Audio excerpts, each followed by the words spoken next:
Hello YouTube viewers, this is Heliok here. Today we're gonna do this unboxing of this aftermarket Cooler Master Hyper 212X. It's a cooler that supports 120mm fan size. So that means you can replace it with a commonly available fan if you want to, or you can buy a higher end fan. Oh, come on. There you go. As you can see, it comes with instructions, and please for the love of the God, please read these instructions. They are just picture instructions and you don't have to worry about anything in detail. They are just pictures. Please read it.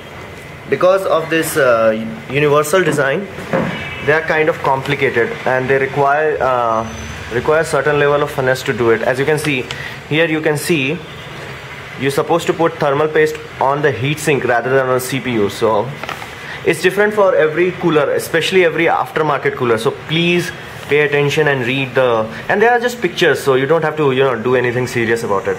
Just read everything. And this is a quick user guide. Then we'll supposed to have a in detail. Yeah, this is in detail. Actually they both are the same. I have no idea why the heck they printed it 2 times. So there's that. And then we have warranty information. Yeah, really, I'm not gonna be reading that. Then we have this accessories package.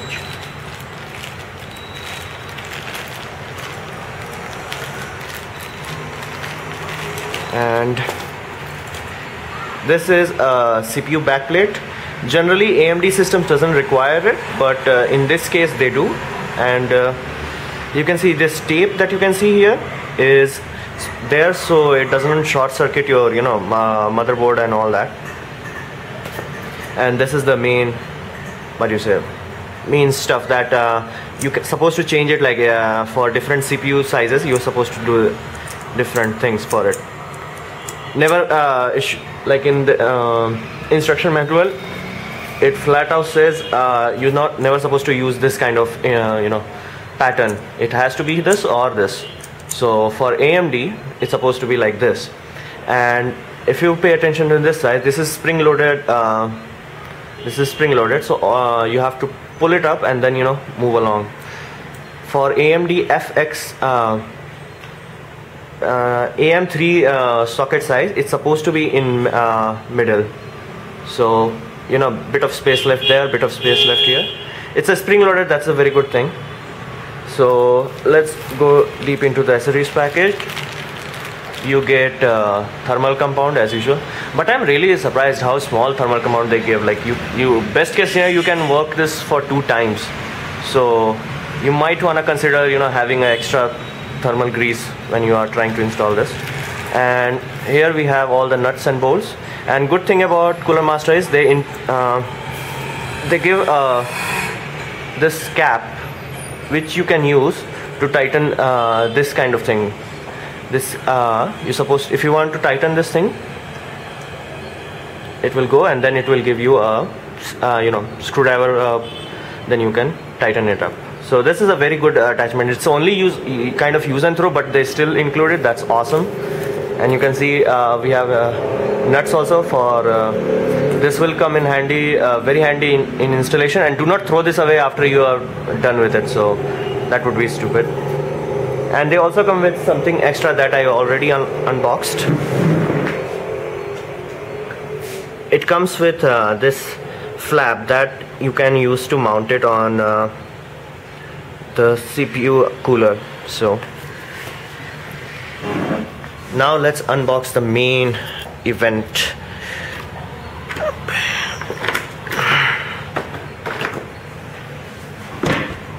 Sorry about that.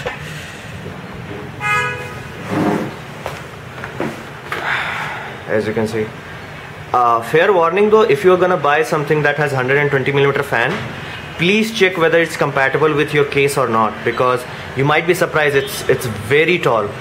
In according to the box itself, it's supposed to be around 158mm height from this point to this point. So be careful, you check whether the height is compatible or not. As you can, this fan is not generic Cooler Master fan. It's a very high quality fan, and the generic fan that you can buy for 100 and 150 bucks, it is of Cooler Master. I'm not showing you a cheap ass Chinese fan. It is of Cooler Master, but they can only run at around, I seen maximum of them to cap out at 1500 RPM, and as you can see, they are triple wire design. But this one is pulse width modulation device, as you can see. So this will work with most CPU socket, and this bracket that you see, you can use this bracket to attach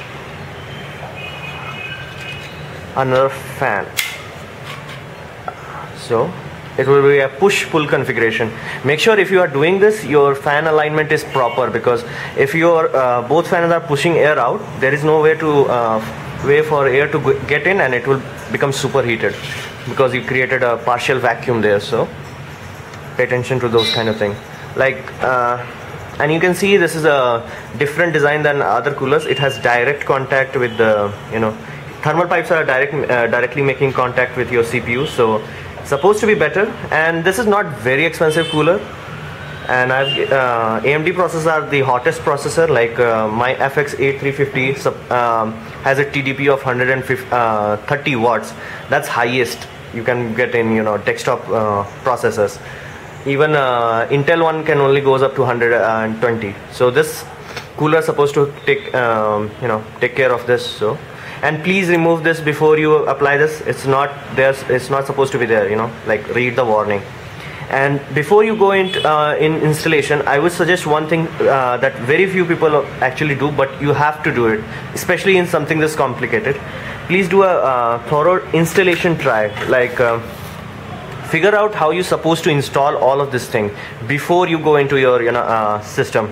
So like how as you can see, this nut, I am not very certain whether you can see, has a kind of flattened edge, and if you pay attention, this is not a perfectly circular place. So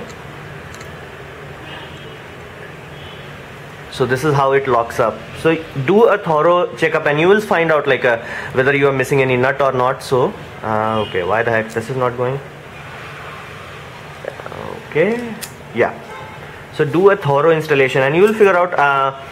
This will help you a lot. Trust me, because of this. CPU coolers are not very small. You really don't want to work with when it's on your motherboard. It might damage your motherboard and permanently on that. So you're supposed to use this cap to tighten it up. Then you're supposed to then you're supposed to put this. See, when I did this, I figured out where this nut's supposed to be. So test it out. No need to hurry or rush, or see like YouTube viewers are doing it in one go. They are professionals and they have experience. So how you gonna mount your cooler, because most of this radiator can be mounted into profile. As you can see, this is a bit difficult. Yeah, like this, as you can see, or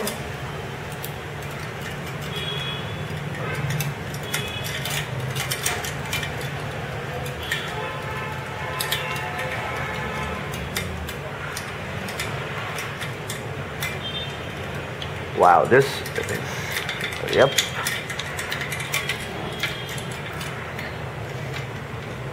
And like this, I'm gonna use this kind of configuration. So it will be like this. Air will coming through this, and it will exhaust out. So this was my unboxing and a guide how to do aftermarket coolers. And please do this step where you actually figure out how you're supposed to do it, so you don't waste time while you are disconnected with your computer and figuring out how that works. So please do a thorough analysis. And LGA 2011 has a different kind of setup, so they also provided nut specifically for that. So this has universal compatibility, a universal backplate, and this clamp, a fancy clamp, which is interesting. So this was my unboxing and review of Hyperion 212X. After this video, I will show you how to install this in your system without removing the motherboard. Although it requires you to have a cabinet that has CPU cutout in the backside of. In the motherboard tray, it's supposed to have a CPU cutout. So I'll see you guys later. If you like it, this kind of video, likes. If you didn't like it, dislike, and please subscribe and comment. Thank you.